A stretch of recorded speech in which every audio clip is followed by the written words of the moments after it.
Hi, book club members. I'm Jen. And I'm Carrie. And this is Warhammer 40k Book Club, where we read from a crack. This is episode number 78, and our book is The Triumph of St. Catherine by Danie Ware, which tells the story of the sisters entrusted with transporting the historic Here, St. Catherine. there's the, oops. Can't Oh, figure out the okay, camera. you guys, The better picture. The better we'll talk cover. about that in a second. We posted several questions on our website, WH40kbookclub.com, and we encourage participation in our conversations via YouTube, our site, or Encrypted Vox channel. Spoiler warning, if you haven't yet read the book, go to the site, check out the questions before listening to this, as we'll be discussing this from start to finish in great detail, not that there's really any spoilers in this. But before we dive in, I will say that this is not only gorgeous, this limited edition. I know Carrie's not as big into it because she's not into skulls like I am.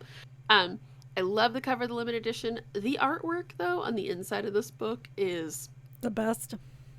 oh my god. Like, every now and then, Black Library just knocks it out of the park with artwork. And look at that. I know. It's absolutely... I'm telling you, I really wish I'd gotten the hardback instead. But I didn't know it was going to look like that. And I like the whole, yeah, anyways. In terms of something that looks like a prayer book, a limited edition, pretty nice. Gets top marks on that one.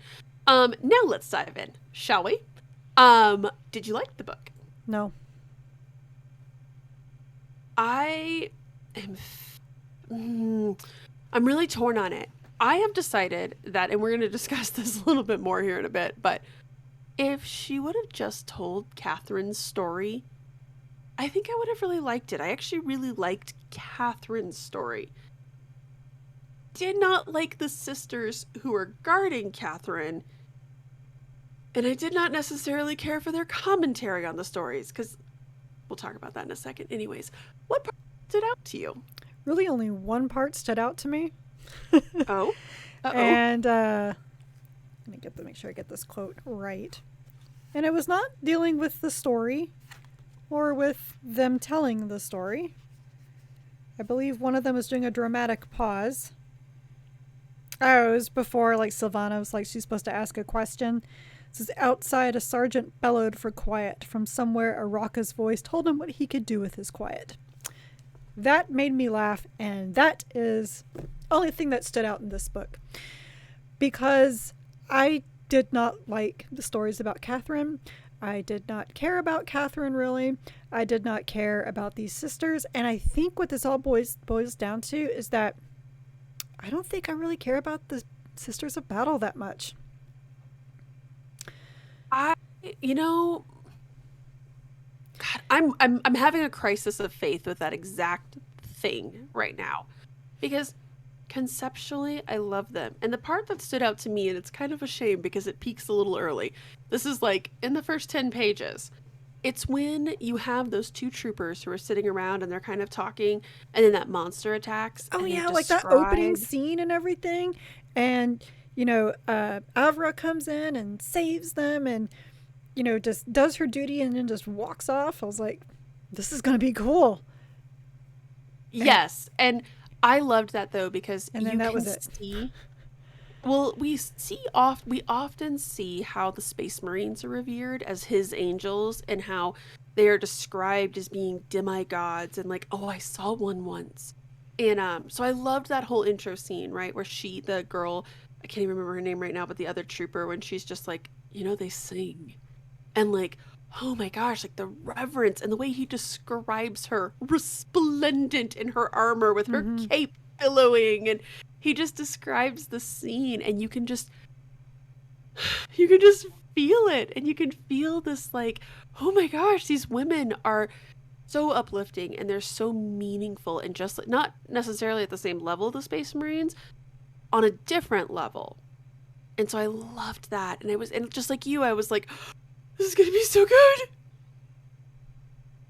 And yeah, it kind of peaked a little early for me, but it's giving me a real conscience of faith, though, because I love the concept. I loved that scene. I love that they're so revered, and man, I don't like the execution of them.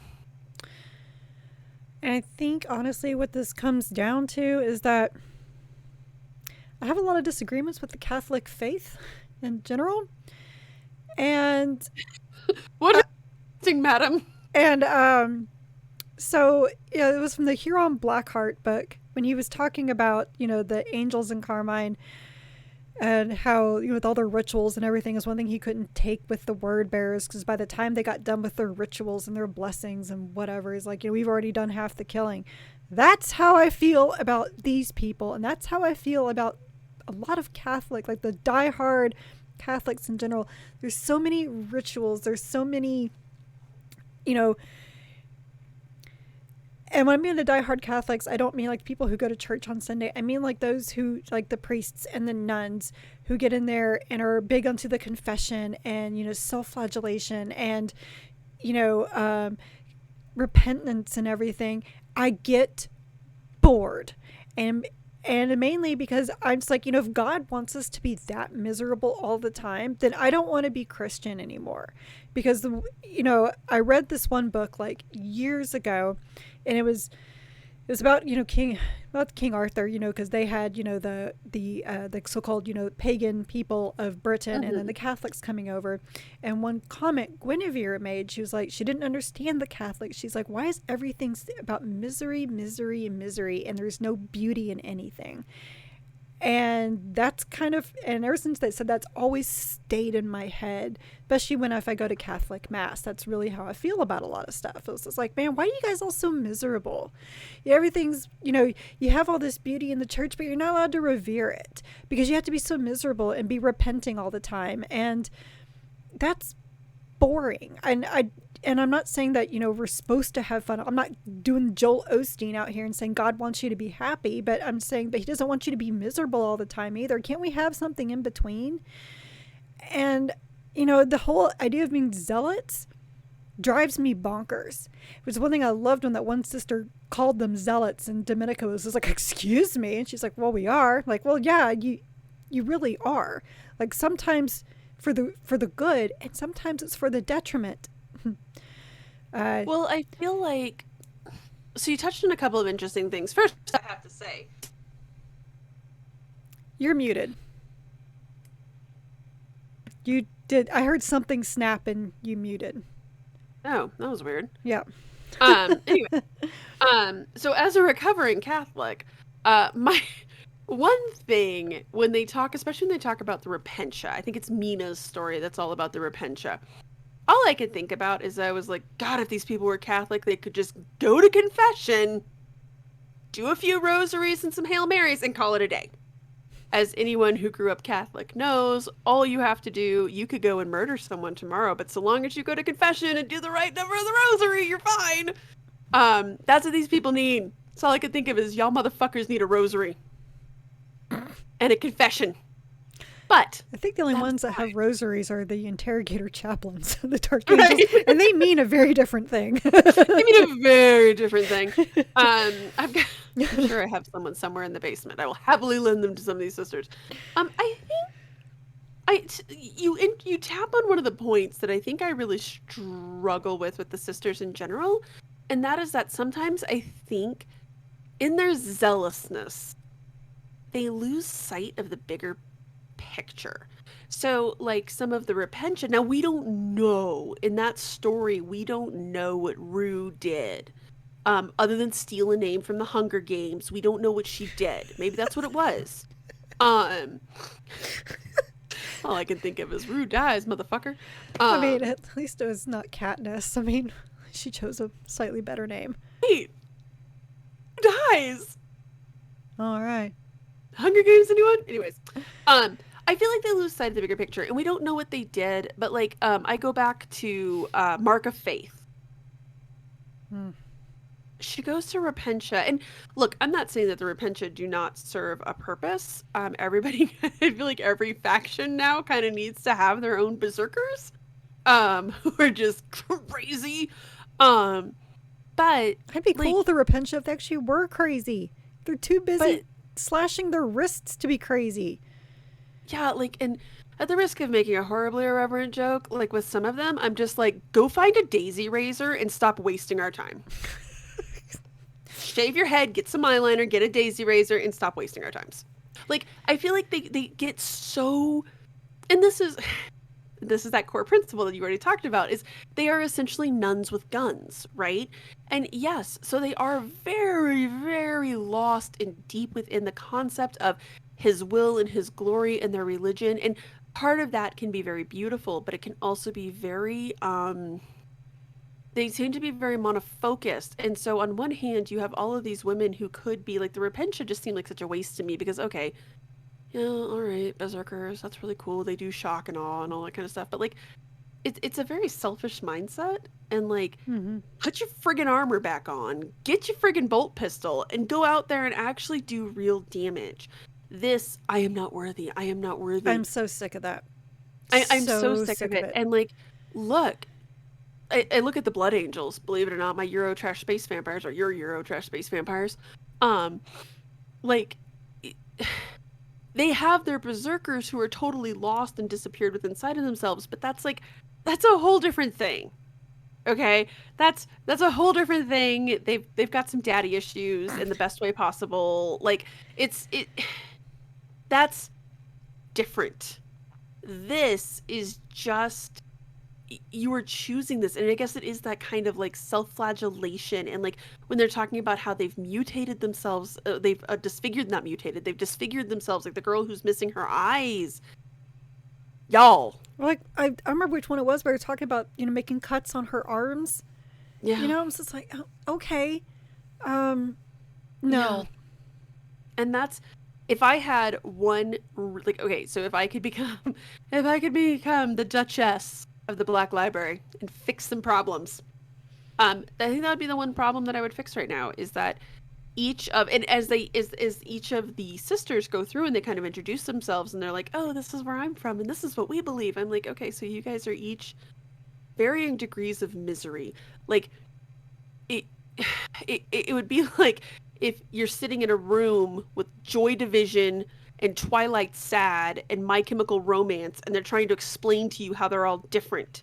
They're just different brands of misery and emo. I can't So the Joy argue. Division was actually talented. Um,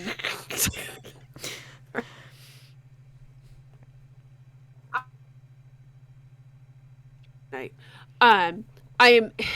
That's the thing that needs to get fixed. There needs to be more variation. I cannot believe that there's not a single group of Adeptus Sororitas who aren't, as you said, maybe more like, okay, these girls are all Catholic and stuff, and I get that because that's kind of the brand that the ecclesiarchy teaches. Mm-hmm. But one thing that we have seen is that almost every planet, especially as you start to get outside of like the major populated areas, have different versions of the emperor. We have seen agricultural worlds that have like the emperor as the holding a great scythe because he's the reaper, and he's a farmer, right? Mm-hmm. He's there to help you with your harvest. Like, we have these different kind of flavors of religion. You would think that we had different flavors of sisters. Like, you would think that somewhere out there would be like the I guess what I'm saying is we need like the Sister Act six sisters. I would totally read Sister Act Sisters. That would be amazing, Yes. actually. So one thing I will say about this is that because I am not as versed with the sisters, I don't read very much about them. I don't paint them the way that my compatriot here does. So when I was kind of reading this, and so I didn't understand what all these symbols meant. And when they were talking about, the different, where, Dominica and Arabella, where they all are from, I actually put the book down and I opened up the Lexicana and did my research and learned about the orders. And I was like, okay, so there are different orders. Okay, let's learn about them. Yep. I can't tell you the differences. They all seem to be about the same. We just got, different markings like, oh, we have the Argent Shroud. Okay. We have the Ebony Chalice. You guys are all miserable. Bloody Rose, Sacred Rose, Our Martyred Lady. You guys are really all about Our Martyred Lady. It's just a different martyr. Or They're maybe you're all all martyrs. I don't right. know. Y'all, I don't even know. Yes, they're all just varying degrees. The Ebon Chalice, so all of the girls that I paint are actually Ebon Chalice, because Ebon Chalice, I feel like, are the most reasonable of the group. And keep in mind, there is an asterisk next to that because it depends on your definition of reasonable. Um, it just feels like varying degrees of misery. And I don't know. I also dislike that moment when you have a sneeze and it won't come. Hmm. Um I dislike their how overly emotional they are. Hold please. Um, I just like how overly emotional some of them are too. Like, I mean, look, I get it. Like some of the stories were very moving with Catherine, and I was like, oh, that's a great story. And like, and And some of maybe it's them because we're modern audiences and we and don't some of them necessarily. remind me of the people that are just like in church when there's a certain song and they're just holding up their hands and swaying and crying, and I'm like, who are you doing this show for? Maybe because I joke a lot that I had a religious experience. Um, like when we went to an Ethiopian restaurant, and I had a total religious experience over their food. But really, maybe it's because I haven't actually had no religious experience like that I don't understand having like that like passion and that zeal. And I've been happy enough that I have cried multiple times. Um, I have felt like those types of emotions. I don't understand. Like there were sometimes like that's hence my variable line down there. Like there were so many stories I was like, but did she die? Like and this is a good segue over into this. The overall narrative structure for me was two things really bothered me about it. One was that, and I think we all have friends like this, where like they come to you and they're just like, oh my God, the worst thing happened today. And they get to the end of the story and you're like, is, is that it? Like, you know what I mean? Like we all have those overly dramatic, and some of these stories, like they get to the end and everyone's crying. And I'm like, I think I missed something. But then there was also, anyways, I think overall I would have loved the story just been Catherine. I did not like the interruptions. I found the interruptions to be very irritating because I'd be getting into Catherine's story and I'm like, okay, okay, interesting. Oh, okay, there we go. Somebody's interrupting to call something heresy because she's trying to sneak into the orc camp. How dare she? Clasp the pearls. There was way too many clasping of pearls moments. Whether it was her being offended that she was sneaking or that they added some color or, don't bring in your point of view on this. Well, I'm sorry. I thought the whole point of this was that they were telling these tales so that you could get to know them better. But Well, because what I and again, actually wanted, I didn't want stories about Catherine. I wanted stories about them. Like, not, who they were before they became Lucy and Arabella, but I wanted stories about them. Like, tell me stories about what you guys brought to Catherine's table. right. Why are you're saying she's going to become Catherine? Let me tell you a story about yourself. No, I want, like, I didn't get it. And I got through two stories Mm-hmm. and I was already like, I got to speed through this book because I didn't really want to read Canterbury Tales of the 40k. Now, if there was a Miller's Tale in there, kind of breaking things up, maybe, but please, not with the sisters. There's never going to be a Miller's Tale. Honestly, I kind of was with you on that. Like, I kind of was expecting one because a couple of the characters were really much. They Chaucer were jokes. established, right? Um, I kind of expected there to be something like that. Maybe not quite so. Maybe not quite so vulgar, but I expected to have something maybe a little cheeky in there because Yeah, a like couple of the characters were Arabella, you've established let as me, being. like Arabella, you let me down. Like, She establishes herself as kind of a firebrand, yeah. right? Like she's young and she's spunky and she kind of is like with everybody else's story, she's like, you're just so serious. And then her story's like kind of equally serious. Like there was no moments really of levity. The moments of levity came from outside. Like when you talked about how like they can hear the soldiers having a good time. Meanwhile, they're sitting in this chapel telling stories all night. And oh, okay, like you can tell a lot about someone based on what story they personally like, right? Okay, that's fair, but again, to quote Stephen King's wife, do you have to bore the hell out of me with it? Like their stuff I just didn't like. And it was so much of Avra like, oh, I'm not sure if these people like me. I'm not sure. What am I supposed to do? What am I supposed to do? Like Avra's self-doubt, I get it.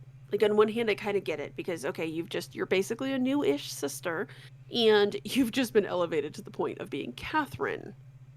Okay, that's a big deal. I get it. This is a very big Mm-hmm. honor for you, and okay, but like,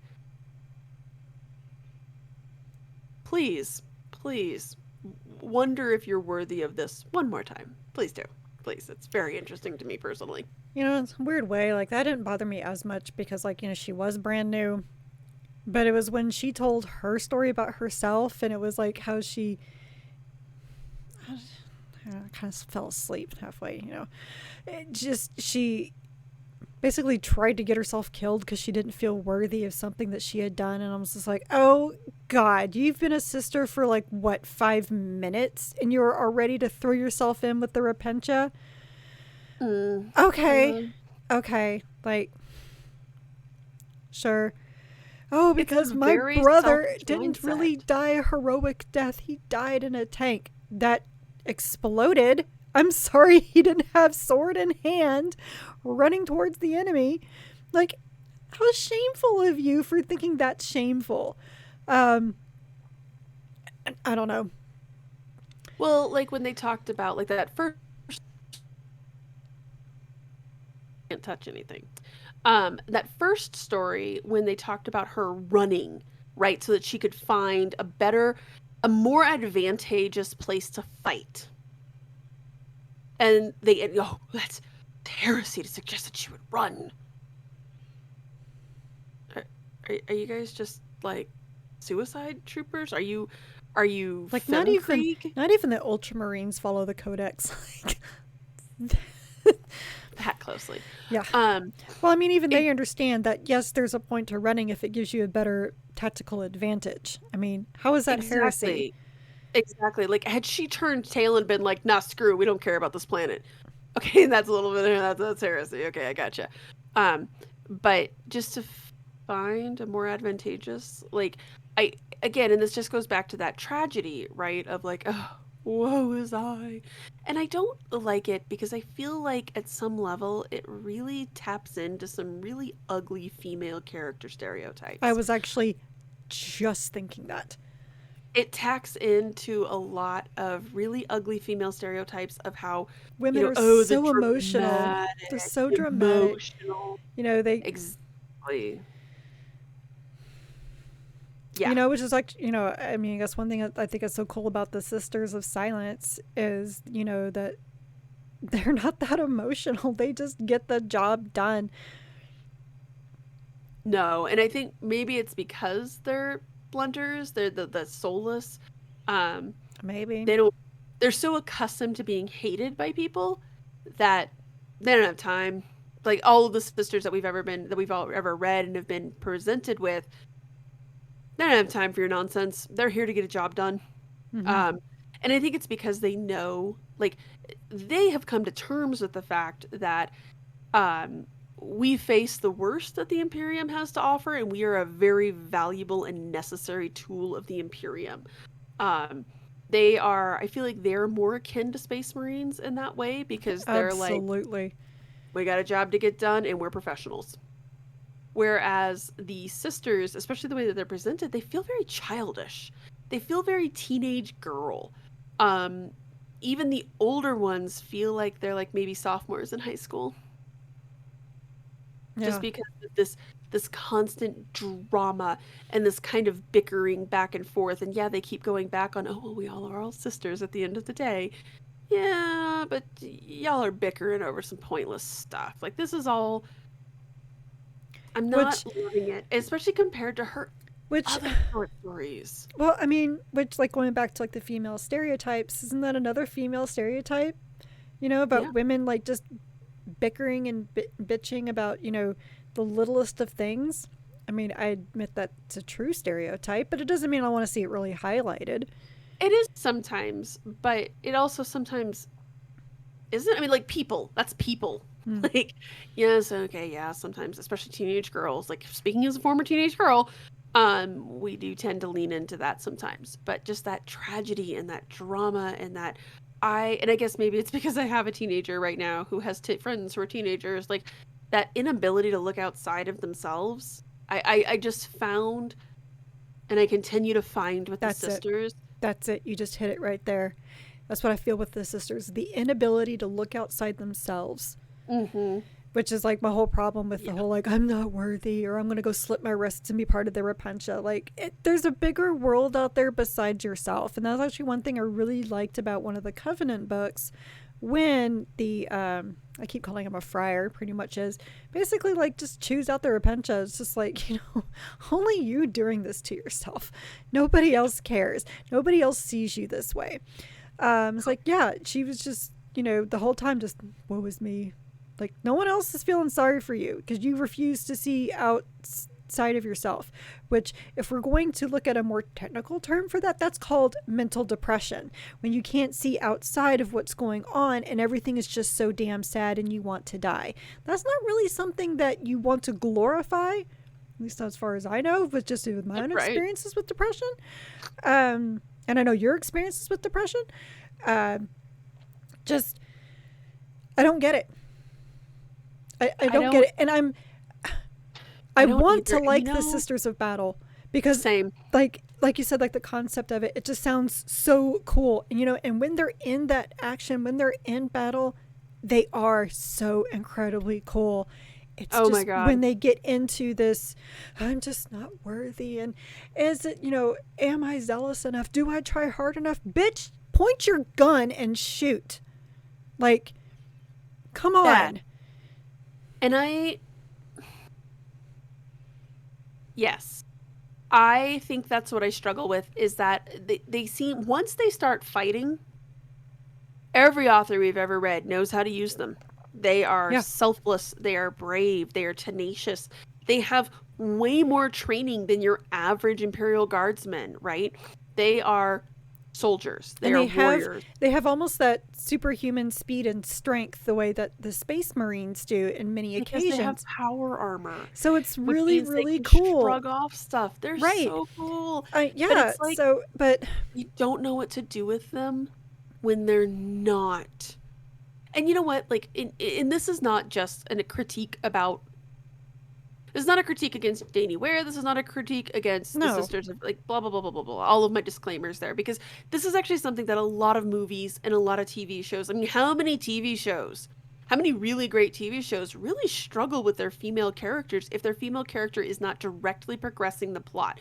So I think of, say, Skylar in Breaking Bad, or oh my god, Margaret from Boardwalk Empire, right? These were two Oh, female right. characters, right, who, if they were plot relevant and they were helping progress the plot, they were fine and they were great. But if they weren't, the writers don't know what to do with them. And so, just like in this book, Skylar and Margaret end up becoming drama points. And because that's all they ever do, right? And I feel like Sons of Anarchy was another good example of that. A lot of their female characters, right? Obviously not oh my gosh, Peggy from Married with Children. Oh, Katie yeah. Seagal. It's Katie Seagal. Um But she I, was but she was moving the plot the whole time, like all the she was seasons. always involved in moving the plot, whereas a lot of these other characters weren't, and that's why they just kind of appeared every now and then just to cause drama. And it's like and I don't know what that is, but it's Right. definitely it's a larger societal cultural thing, right? Where we definitely have problems with female characters if they're not doing a thing. And I think that once you show sisters idol, and of course idolatry is a cardinal sin, so I guess there's maybe a point there. Different idol. Um, hmm? Different idol. Idol, yeah. Hmm. Um, sloth. Um, no, it just when idle hands, devil's work, and all that. I don't know. It's the idle hands are the drama here. It is, yeah, yeah. Just have them in battle at all times, or figure out how to write good. And the thing that upsets me about this is that I've read several of her other short stories, and they're not quite like this. They are a little bit, some of it like were notes of it where I'm like, okay, I've kind of seen some of this and I've kind of seen some of this, but this like they're really leaning into some of these less favorable parts. I think I would have liked it had it just been Catherine's story. Then she could have just told that story without all of like the little interjections of like, oh, don't forget we're miserable. Don't forget we're miserable. Don't forget we're miserable. Darling, we ain't forgot. I I don't don't, know. It just I don't got anything else to add to that, really. so let me ask you this. What did you think overall of the titular Catherine? Like, do you understand the adoration of her? Like, do you think she's an interesting saint? Yeah. Thoughts, opinions? I mean, I don't know. I don't really see what she did that made her a saint. I mean, yeah, she was. She went on this one. I She mean, she. triumphed. Well, okay, yes, she did do that, but then she went on this one like I don't know, finding herself journey. Where I was like, okay, whatever. Um, you know, I, I don't know. I guess compared to like Celestine, it's probably the only other saint I've ever read about. Really, no, like I really don't. You know, I'm about to say Celestine is one of those, and you know, in Celestine, you know, whenever she does appear, and she doesn't always move the plot forward, and I feel like she is one that can, that they do know what to do with. They do. And I wonder if it's because Celestine is one of those that, man, she knows her purpose. She knows Yes. her purpose and she knows her duty. And I think, you know, and I know I can't expect every single one of these women to totally know their purpose and know their duty, but at the same time, yes, I can. Because you don't see the Space Marines sit around and be like, what is my purpose? The ones that do end up, they're renegades and they're traitors. And then they're miserable because they've lost their purpose and they've lost their duty. When you sign up for this, this is your purpose. You don't have to sit there and like, you know, it's not like you were, you know, I don't mind that when the Imperial Guardsmen get into that. What is my purpose? What is my duty? Because a lot of them didn't sign up for this. You know, they were conscripted or part of a tithe. They weren't or really trained. right. You know, whatever. Like it's fine. You know, not everyone could be like the Catachan. And we're like, yeah, we know our purpose. It doesn't bother me as much with guardsmen, men or women, because I understand that they're just human, but you're a sister of battle. You are no longer just human. Right. You have are you something else. you chose this. Yes, you were selected for a Scala, but you still chose this. You didn't become a hospitaler. You chose the sister of battle. So you set your purpose. So stop with the whining. Like, I can't deal with the whining. The guardsmen whine less than they do, and they have a 10 times harder life. And I'm saying guardsmen, Right. I'm encompassing everybody, okay? Like, I'm encompassing men and women. Don't at me on that. Guardsman's gender neutral. Yeah. Huh. Is it now? I Um, yeah. but I but would buy it the drives me Celestine. crazy. It drives me crazy. I have to interject about the Celestine thing. So I gave some thought to that. Okay, Celestine's different. Celestine's different. Okay, yeah, that's true. But Saint Sabbat would like a word. I don't know anything about Saint Sabbat, so I can't comment. That's fine, but I do, and I've read the books, and Hmm. Saint Sabbat is very much like that, right? She comes back and she immediately is like, "All right, what do we got to get done?" But I This is think the that's the woman, difference between the saints, though, and these sisters.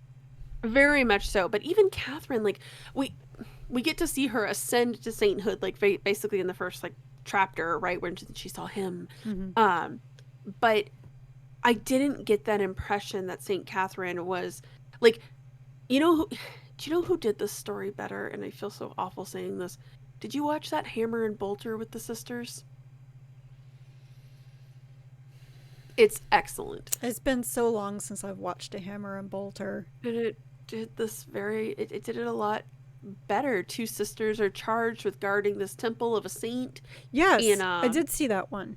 yes, Yes, which I that was loved that too. excellent. That was excellent, especially because I was telling my husband as we were reading this, I was like, there's that scene at the end where the girl's like she's holding the sword and she's like, come on, come on, come on, and then all of a sudden she's like, oh, I understand. And she gives the sword to the girl who's already been killed, right? And that girl ascends to sainthood. Like, the concept of just like, I prefer the sisters when they kind of understand their place, they kind of understand their role. I guess role is a better word. They understand their role in the world, as do some of the saints, right? As you said with Celestine, like Celestine doesn't sit there and, oh, woe is I, woe is I. And a story from going back to one of your points about Space Marines, there's a story from the Brothers of the Snake by Dan Abnett, the Iron Snakes book, that is always lodged in my brain. The Iron Snakes are sent out to this coronation of a new king, a planetary governor, and this one, he's a younger brother, right? He's just like, ugh, this is bullshit. This is beneath us. And this apothecary comes over and is like, no, it is not. What are we built for? We are built to be the emperor's tools. And he makes kind of a joke. He's like, if the emperor were to command you to strip naked and stand on one hand, you would do it. And of course the guy's like, oh, like, I've been chastised. And he goes, no, you just stand. That is what the emperor asks of you. Mm-hmm. Right? Like, you are a tool of the emperor. And which I guess does kind of maybe open up a whole other philosophical bag of worms. That, are they tools of the emperor or are they tools of the ecclesiarchy? And the ecclesiarchy sure as hell seems to like people to be miserable. So maybe that's a deeper conversation that they're trying to get at. I would think that they are tools of the emperor, but at the same time the ecclesiarchy takes advantage of that. Yeah, I would say that's probably a fair assessment of it. I feel like maybe because too many of them become saints, right? Because of their vision of the emperor works through them. That happens to too many of them, and not really the ecclesiarchy, right? Which says like a lot to me. So I really think that they are tools of the emperor. Just sometimes the ecclesiarchy likes to come in and be like, oh, but we're instruments of the emperor too. So therefore, yeah. Well, I think the difference being that the ecclesiarchy speaks for the emperor, the sisters act for the emperor. The ecclesiarchy thinks they speak for the emperor. Well, yeah, obviously. Yes.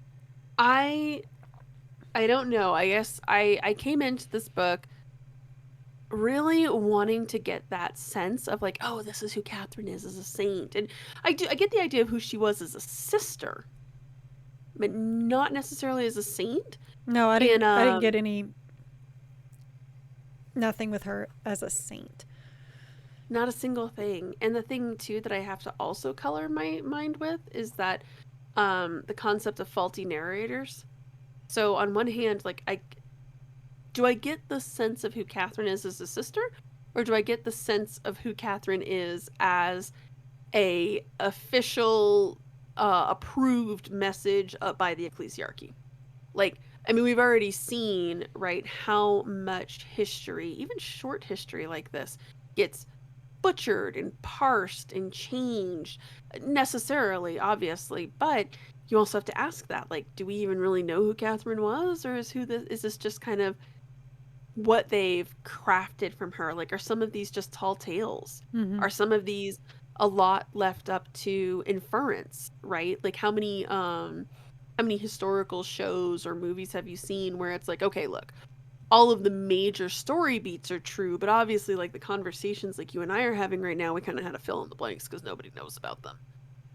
Like, is that what's going on here too, maybe? It could be. I mean, especially if I'm thinking back on, any time that they would ask her a question, expecting her to answer as Katherine, and she would immediately be like, well, this is what the Scala told me. So maybe really never got to know what Katherine would think, because it's just what they learned in the Scala, just what they were told in school, which I guess is like no different than, what I learned in Sunday school and what we learn in our own schools and things like that with history. But it does bring an interesting point, though. One of those, I guess I thought about this one way deeper than so I will say this.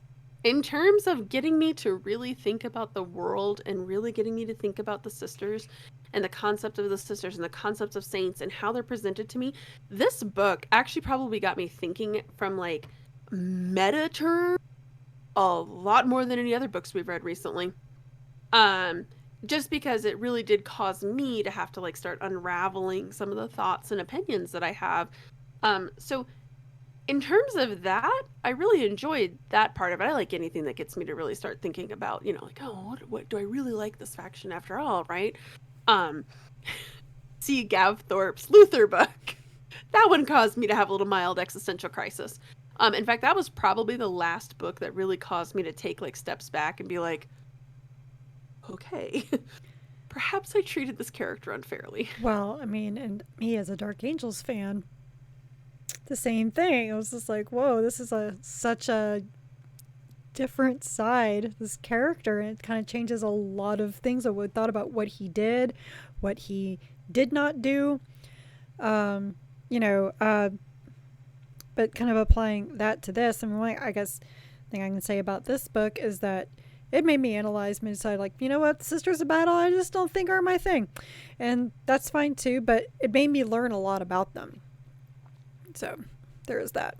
True. So see, it's not like it's completely horrible and awful. Look, and I would read this book 3 times over again before reading that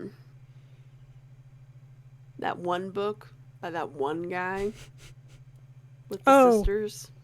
Yeah. Oh, yes. Peter Faharari's Either one. Requiem Infernal.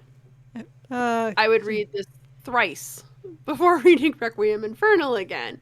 And I can't even talk about the Reverie. Just literally can't even talk about that.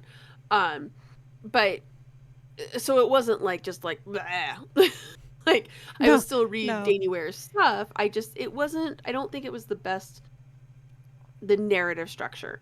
I think I would have preferred to have seen this done kind of like Brothers of the Snake, because like Brothers of the Snake, one of the really interesting things narratively about that is that all of the chapters are different periods of time, and it's kind of leapfrogging through time, and eventually the last chapter comes back to the first chapter. But that's very interesting, and so it's almost like little short stories combined into a novel, and it works. Okay. Because it's basically just explaining to you this Iron Snake's journey. I would have preferred having a Katherine journey. Here she is as a young sister. Here she is as this, running into one of her repentia. Here is this. Here is this. I would have preferred to draw out the lessons from the stories than to have them tell me, right? Like at the end of What's Her Faces, when they're just like, anger is a good thing sometimes, and this is anger, and this is why we like anger. And I'm like, okay, I got that. You got it, yeah. Ayn Rand. Yeah, I also read the book. I read the story. As an English major. Yeah. So let me ask you this. Did any of the sisters resonate with you at all? No. And I kind of liked Arabella a little bit until she bored me. So, no. Yeah, I'm going to have to go with you on that too. I loved Avra in the beginning and then just kind of fell off a cliff with her. Yep. Wasn't really feeling it. Nope. Katherine, maybe a little bit. Me. I don't know. I don't know. Yeah, I guess maybe I just like them from a distance. I just like them as tools, as where we get to see them fighting and just giving themselves over and doing what they're supposed to do. I don't remember what book we just read recently that had the sisters in it, where they're dying and just trying to support, and it's great and it's inspiring and it's awesome. I guess they're the type of people you have to get to know to dislike. It kind of reminds me of the Mephiston trilogy. Like, again, I never finished it, but the second book, there is a cathedral where there's a canonist there who's a complete badass and is basically holding off this entire Zinchi army, with literal cannons. And Mephiston shows up and he's just like, dang, good job, ladies. And they're like, tell me something I don't know. Are you going to help us? Or are you going to get in our way? You know, and it was another example of, you know, these, for the sisters where they're not moving along the story, but they are able to kind of hold their own. But again, they're in the middle of battle. They're not talking about their feelings. And I admit that when Mephiston gets all mopey in his sarcophagus talking about his feelings, I don't like that either, because nobody cares about your feelings. You guys are made like these demigod-like creatures. Don't need to hear about how much your life sucks. And you know what? Everybody's life sucks. It's the 40k. Yeah. That's and being Warhammer real. 40k, to borrow one of my favorite phrases from one of my favorite political commentators recently, your pain is ordinary. In the 40k universe, your pain is ordinary. I think, like, nobody in the 40k universe is having a good time. So, like, and you know what, this goes back to a complaint. And I have this complaint. That's not true. The orcs are living their best lives. Oh, the orcs are living their best lives. You were 100% correct there. But outside from sentient fungus, which should tell you something, mushrooms are having a great time. This is one of the core complaints I have with a lot of monster movies and or horror movies. So I never actually got into the Walking Dead comic series for this exact same reason, is that you have zombies. Zombies are in and of themselves a struggle. They are a point of drama. They are, like, that right there is all the antagonist you need. We don't need to dally on interpersonal drama of, oh, I think this person's been looking at my wife. And guys, you're in the middle of the literal apocalypse. But isn't that the whole point of The Walking Dead, is that you wonder who's the real Walking Dead? Yes. And I ain't got time for that. I do not like, there's literally zombies approaching. This was one of the issues, and I cannot remember which one it was. It was right about before I quit the series entirely. Like, there's literally zombies encroaching upon their place, and they're literally having a conversation about their feelings. And they just feel like they don't communicate well anymore. Well, that's one thing that the video games did better. Like, what? It's so bad. Like, and can we talk about this, like, when we get past the horde that's just coming?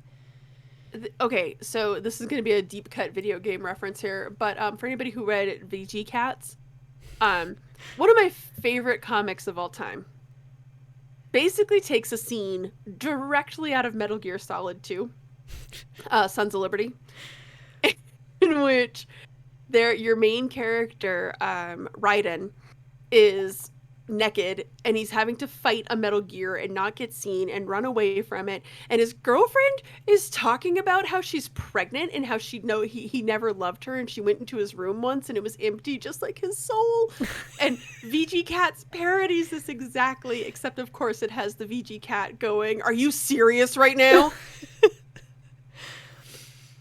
Look, anything that gets me to have flashbacks to Metal Gear is not a good thing.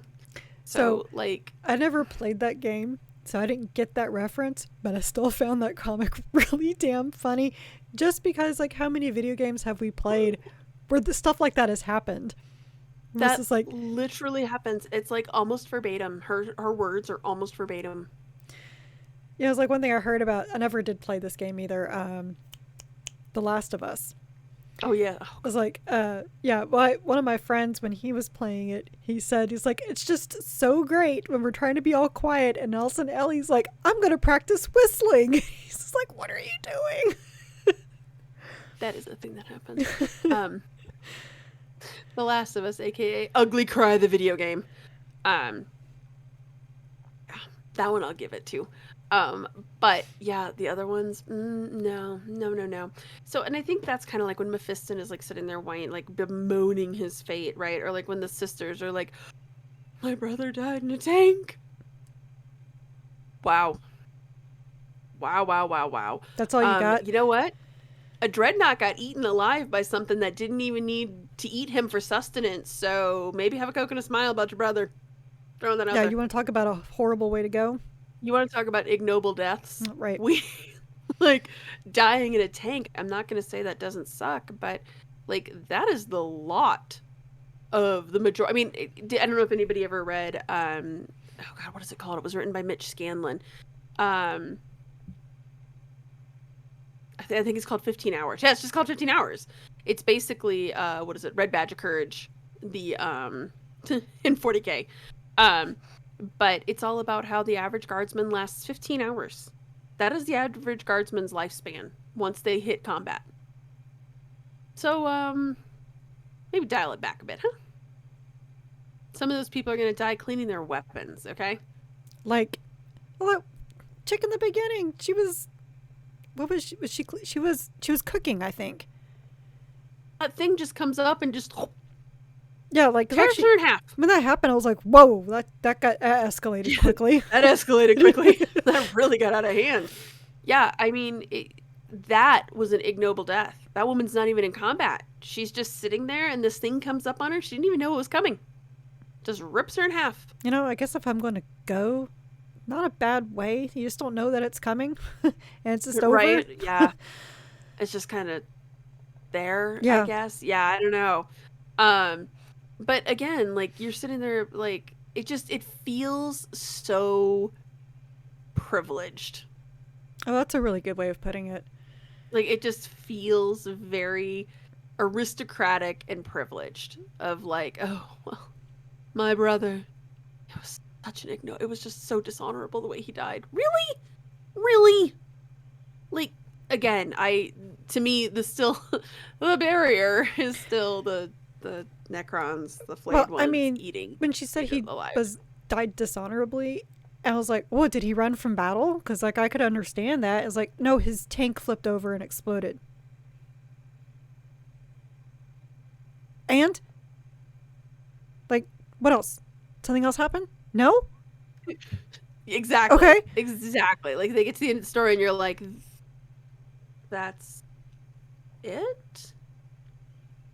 Like, tell me a good story. Tell me a story about how he ran from battle. Tell me a story about how he, killed his commissar and ran off. Like, tell me something good, like how he was war profiteering or something. Like, right. Again, but did you die? Like, I don't. I'm really glad we read it. Because it is good to get like a little bit of a break in here, especially as we're about to go into the Wayback Machine. My mic again. To read the second Ahriman books. Well, there's the now back you can of see it. the front and the back. That's right. The Ahriman Sorcerer. Little on the nose, but I'm excited for it. I know we've made a lot of talk about how we did not want to OD on this after the mistakes were made with Fabulous Bill. We don't want to OD on Ahriman, so this feels like a good pacing. Additionally, with the fourth book coming out, we have to kind of wrap it up and get there. Yeah, but it seems like a good summer read. I mean, everybody wants to read about sorcery and Tzeentch and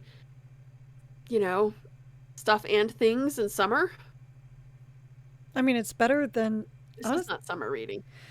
Well, no, but neither was Fabulous Bill, and we chose that too. But I guess better Ahriman than, better like sorcery than flesh capes, flesh furniture, living flesh furniture. Well, you can mention the flesh furniture. So even the cat got up. You disturbed the cat, dude. Like, well, I mean, come on. Fabulous Bill disturbs everybody. Pretty much.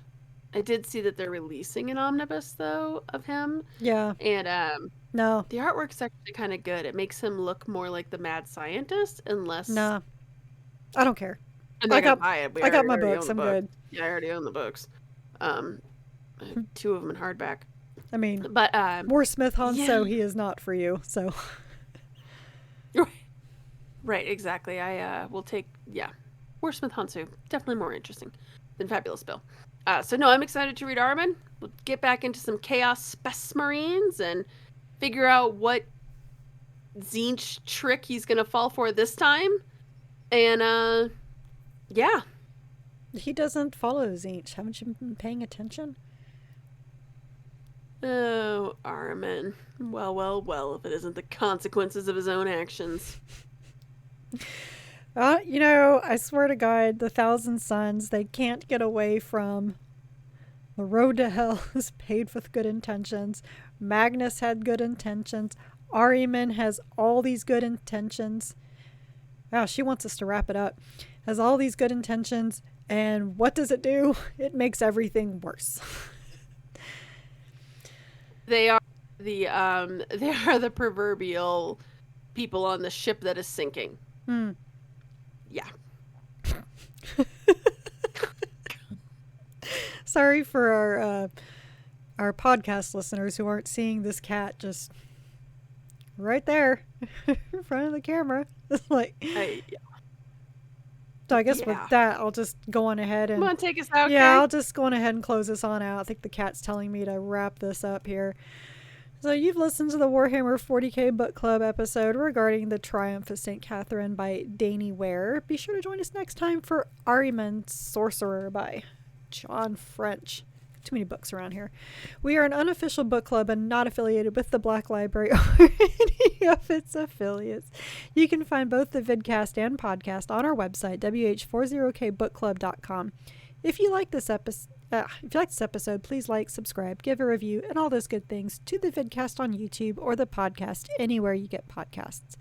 Our site also has articles about our adventures and reading other Warhammer 40k books and short stories outside of the book club books. So please stay a while and read from a crag. Good night, everybody. Good night, everybody. Get you some chartreuse attached to a complete and total shithead.